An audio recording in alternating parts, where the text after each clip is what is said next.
সত্যি একটা প্রশংসনীয় ব্যাপার। যে বুঝতে পারছি না এদিকে টাকা দিলাম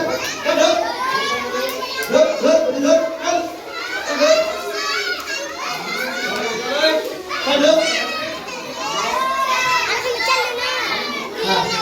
যে কথাটা বলছি এই অনুষ্ঠানে ওদের সাধ্যমতো আমাদের সাধ্যমতো যে অনুষ্ঠানটা করেছিল এই অনুষ্ঠানটা সত্যি প্রশংসনীয় একটা ব্যাপার। তো এই অনুষ্ঠানের একটা আমরা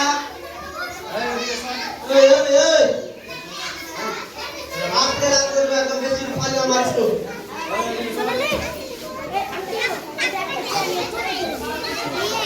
নকশাও করে আছে।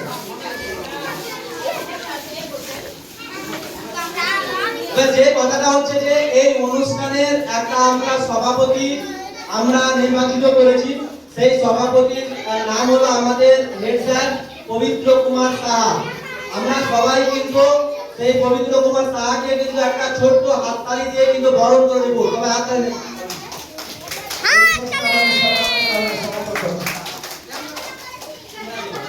তো এবার যে কথাটা আমি বলতে চাইছি যে আজকে আমরা সবাই কিন্তু 15 আগস্ট উপলক্ষে কিন্তু এখানে উপস্থিত হয়েছি। তো 15 আগস্টের একটা ইতিহাস আছে। সেই ইতিহাস যদি আমি বলি তাহলে 1947 সালের আগে ইংরেজরা আমাদের দেশকে কিন্তু পরাধীন করে রেখেছিল। পরাধীনতার অর্থ হলো ইংরেজরা আমাদেরকে কিন্তু আমাদের বাবা দাদা কাকা চাচা সবাইকে কিন্তু একটা অন্যায় অত্যাচার করে। আমরা যদি কোনো অন্যায় অত্যাচার তোদের উপরে যদি করি তাহলে তোরা কিন্তু রাগবেশা করে আমাদের উপরে বিভিন্ন রকমের প্রতিক্রিয়া দেখাবে। আমাদের বাবা মারাও সেরকম ইংরেজদের বিরোধিতা করে বিভিন্ন রকম প্রতিক্রিয়া দেখিয়েছিল। সেই প্রতিক্রিয়ার স্বরূপ বিভিন্ন আন্দোলন সংগঠিত হয়েছিল। তাদের মধ্যে উল্লেখযোগ্য আমি আন্দোলনের কথা বলি যদি আমি বলি তাহলে সেটা হলো যে অসহযোগ আন্দোলন, ভারত ছাড়ো আন্দোলন, সত্যাগ্রহ আন্দোলন, বিভিন্ন আন্দোলন কিন্তু আমাদের সংগঠিত হয়েছে। সেই আন্দোলনের পরে পরিণাম হয়ে আমরা কিন্তু আজকের এই স্বাধীনতা দিবসটা পেয়েছি। এই স্বাধীনতা দিবস সম্বন্ধে যে কথাটা হচ্ছে যে আমরা ইংরেজদের আমলে আমাদের ইচ্ছা মতো কোনো কিছু করতে পারতাম না। আজকে নিজের ইচ্ছা মতো কিন্তু সমস্ত কিছু আমরা কিন্তু সংগঠিত করতে পারছি। আর স্বাধীনতা মানে যে আমরা নিজের ইচ্ছা মতো সমস্ত কিছু সংগঠিত করছি সেরকম ব্যাপারটা নয়। ঠিক আছে, সেরকম ব্যাপারটা নয়। ব্যাপারটা হলো যে এই স্বাধীনতা কিন্তু আমরা বিভিন্ন রকমের প্রশ্নমার্ক কিন্তু জমায়েত করে দেয়। আমাদের যে স্বাধীনতা আজকে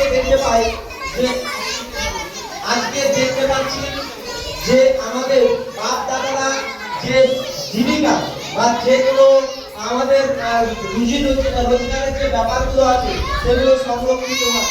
আমি দেখতে পাচ্ছি যে আমাদের বাড়ি থেকে আমাদের বাড়ির কাছ থেকে বিভিন্ন রকমের সব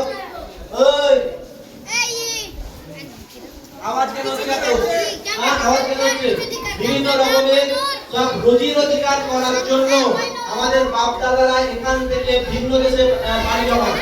সেখানে বিভিন্ন রকমের চক্রান্তের শিকার হয়ে আবার এখানে আসে। তাহলে এই সমস্ত ব্যাপারগুলো আমাদেরকে কিন্তু সবাইকে কিন্তু ঠিক করতে হবে। যেমন আমি বলবো আজকে ন্যূনতম খরচ করে কিন্তু আমরা চিকিৎসা পাই না। ন্যূনতম খরচ করে কোনো রকম শিক্ষার কোনো একটা ব্যাপার আমরা কিন্তু পাচ্ছি না। তো এই ব্যাপারগুলো কিন্তু আমাদের সবাইকে কিন্তু মাথায় রাখতে হবে। তো এখনো আমাদের এই ভারতবর্ষ সেই রকম যে স্বাধীনতা চেয়েছিলাম সেই স্বাধীনতা কিন্তু এখনো কিন্তু আমরা পাইনি।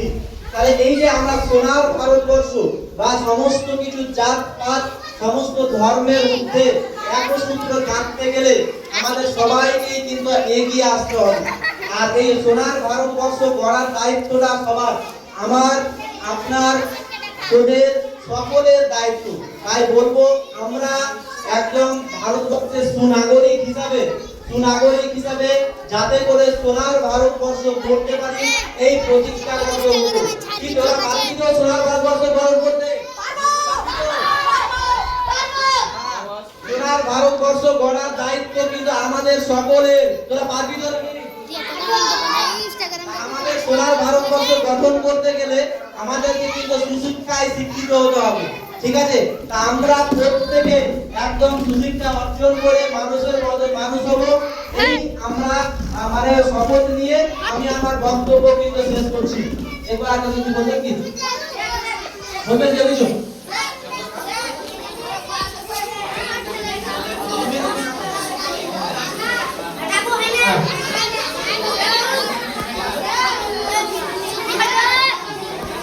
হ্যালো, আজিকে ডেকে নিচ্ছি। বলবা বলবেন। আসেন আসেন। ওই বস বস বস মানে বস বস, কি অনুষ্ঠান সবাইকে ভালো লাগছে না নাকি? হ্যাঁ, এরকম অনুষ্ঠান হলে সবাই স্কুল আসবি। স্যার আমাদের তোদের সূর্য স্যার, মন্ডল স্যার আমার তোদের সামনে কিছু বক্তব্য বলবে। এগুলো পরে বিচার করবো, যেদিন ক্লাস হবে তখন বিচার হবে। কিন্তু নাম বলবো না।